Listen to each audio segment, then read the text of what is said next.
The following views are those of the participants and do not represent those of the channel or its sponsors.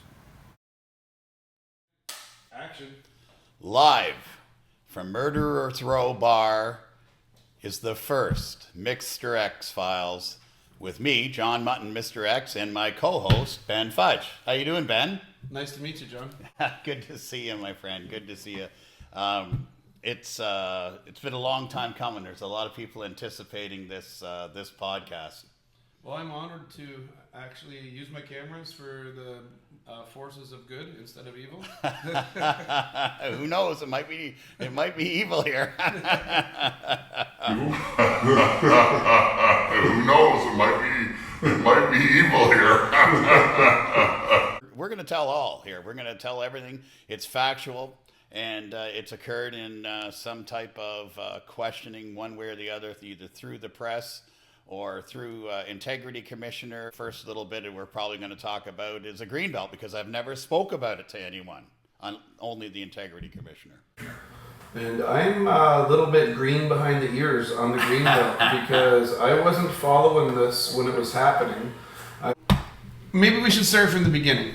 Tell me, how did this Greenbelt scandal even start? Okay, so the Greenbelt, it's been in place since the provincial government, the Liberal provincial government, put it in place in 2005, but it was a file that came from the previous Conservative government. So they put the Greenbelt in. It was an area that you're not to build in, to keep your certain urban area urban, and to not have like wild urban sprawl and bringing services where you shouldn't. However, the Greenbelt is not perfect, because there are lands within the Greenbelt that are basically, they're not green, they're not environmentally friendly. Like a lot of them, a grasshopper would have to pack a lunch to cross them, Ben. It's that bad a land.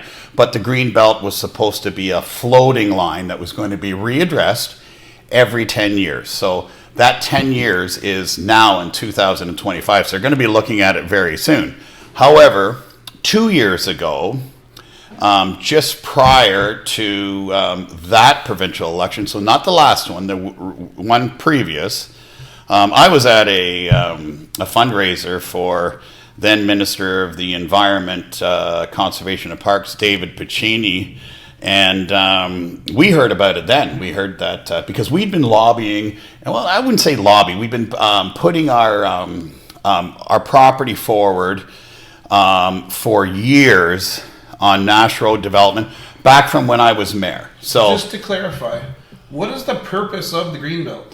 Well, the purpose of the Greenbelt is to not allow development to go beyond the current urban boundaries. So would it be for people to use, or for people to explore as parks, or? You can, and a lot of it's left untouched. You know, you could have agricultural land, you could have forestry, you could have provincial parks, and there's some limited recreational use that you can have passive recreation within the Greenbelt. So we learned about the. We've been trying to get it out, because our area, the 412, 418 runs through the property. So we've been trying to get it out for years. In fact, we went to the Liberal government under Wynne at one point in time, and they sat down with us and they said, yes, we're looking at letting lands out of the Greenbelt, because they have a 10-year review then. And I remember being with Ferd Longo, and Ferd said, here are the places where your client should be putting money. Should be putting money into this minister, into that minister, and that could bring you favor to bring the Greenbelt out. So we didn't do that at that time, because we had the technical merit to take it out. We had the council resolutions. That's why I said we really didn't have to lobby for it, because we had the municipalities backing us. So fast forward to when I found out from David Piccini that they're going to be looking at the Greenbelt. Then they got reelected, and all of a sudden we get a phone call from Nico Fidani-Dyker, who used to work for the premier and his brother, and he says, listen, I hear you guys are interested in taking your lands out of the Greenbelt. Oh yeah, we have been for over a decade now. And he says, well, I'm spearheading a lot of the Greenbelt removals, and you have to work with me in order to get them out. It's okay. So my client signed him as a provincial lobbyist, and we started to move forward.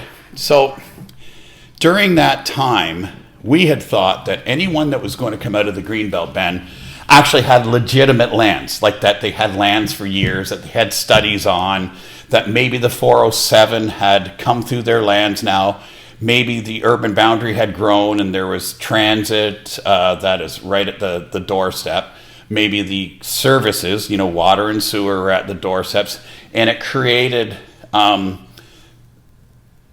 right technical and logistic property in order to remove from the Greenbelt. So they said that they would be doing minor rounding errors and correcting that through the Greenbelt legislation. But then again, this is like 2 years prior to them looking at it. So I heard through the rumbling that Frank Cleese, actually former minister, he had been stating around the Premier's office that he heard that Nico Fidani-Diker was selling Greenbelt lands, and that's not the case.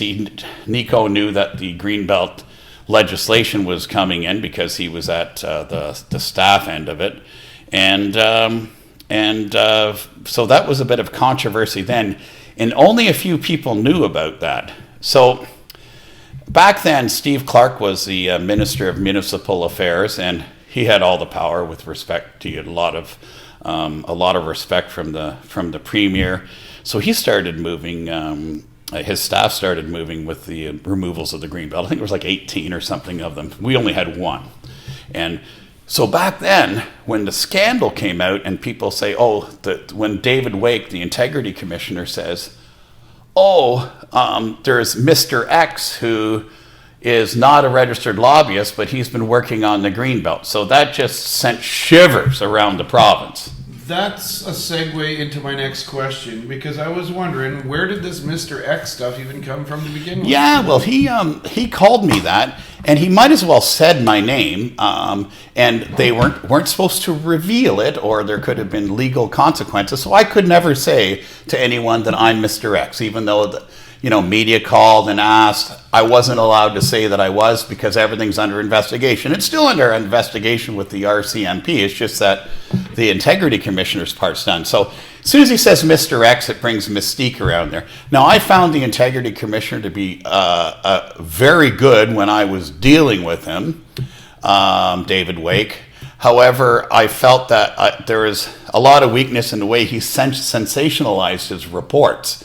And, there's certain people that should have had a lot more repercussions through the Greenbelt instead of John Mutton receiving a 2-year lobbying ban. So I told them, I said, you can ban me for lobbying for life. I don't do provincial lobbying. I have no problem with you giving me a lobbying ban. So it really is no punishment to me. There's nothing criminal. There's nothing illegal. So it's a bill, which is absolutely fucking ridiculous. So yeah, they arranged it in a way where, so Nico was out in the private sector now. He's running his company, and he's got a good company, and he's got some good people that work there. A lot of them used to work in the Premier's office. And then actually it's funny, because during that same time of the Greenbelt scandal, the Minister of the Environment, who's now the Minister of Labour, David Boccini, his wife, Faith Chipman, actually worked for the same company around the same time. So, and there was no repercussions there. No repercussions there. So I found that, David's a nice guy. His wife's a nice person. I just don't understand how you can actually have your wife working for one of the main proponents of removing lands from the Greenbelt. Now, I'll tell you one thing. They kept over and over, the press were blaming the Premier. And I'm going to tell you that, while I'm naming names here throughout this entire process over our podcast, the Premier, if there's anyone who is innocent of anything other than the fact that his government passed legislation, I never had one phone call, I never had one conversation with the Premier about the Greenbelt at all. And as far as I'm concerned, it was the folks like Fidani-Diker, They had Ryan Amato, who was the right hand of the Minister of Municipal Affairs, who was beyond a doubt orchestrating everything, as we see through some of the documents. And he never liked me, and I never liked him, so I never dealt with him at all. Nico dealt with him all the time. But even some of the comments that he made in the with the Integrity Commissioner, and you can read online that, oh, John Mutton's just a guy that you just say yes to and then cancel at the end of the day. You ended up being a patsy in the end. Yeah, so very good question. So I think that, okay, as far as I'm concerned, Premier was not involved in the scandal part of it. The Premier wanted the lands to come out of the Greenbelt for the housing target. The Premier's Chief of Staff, Patrick Sackville, I never had any conversations with him ever about the Greenbelt. Another person that they kept interviewing me on and asking me questions. Oh, did you talk to him? And no, I didn't talk to either one of them about the Greenbelt. But Nico Fidani in the private sector, obviously Ryan Amato was huge, orchestrating this. And the problem is that all the other lands, which we didn't know, some of them were purchased just a few months prior to them enacting this Greenbelt legislation. They didn't have the political, the technical merit to come out of the Greenbelt. They were just making money for other developers. And of course there's a scandal along those lines. Seems like inside trading almost. You're 100% right. And you know what, as I know that we're going to be doing a lot of podcasts, but some of the same players, exactly the same players, are involved in a skills development fund scandal that's just starting to hit the road today. So we're seeing a lot of this is blamed on the municipal government, but it's being passed down. The buck is being passed down from the provincial government.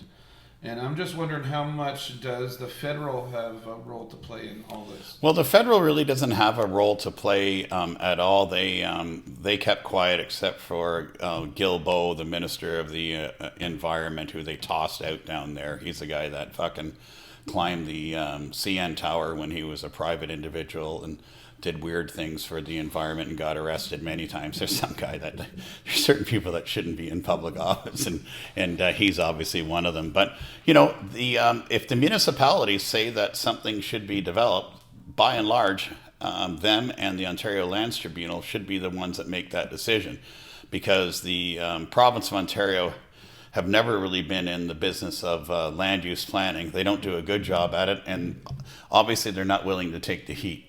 When the Premier backstepped on the Greenbelt and all those properties coming out, of course it hurt us. I had a fee to continue on working. It was going to be like $1 million that I was going to make, right? And of course I felt that when he didn't proceed. But did he not proceed for the right reasons? Yeah, because those other lands, most of the other lands, not all of them, ours and a few other in Grimsby and so on, were logical lands to come out of the Greenbelt, but the other ones weren't. And we got caught up in the scandal, and it definitely affected these development lands that we have. Okay, John, it's been an awesome 15 minutes, and we're going to do this again next week. Yeah, sounds good, Ben. Yeah, okay. Awesome. Okay, see everyone later. Okay.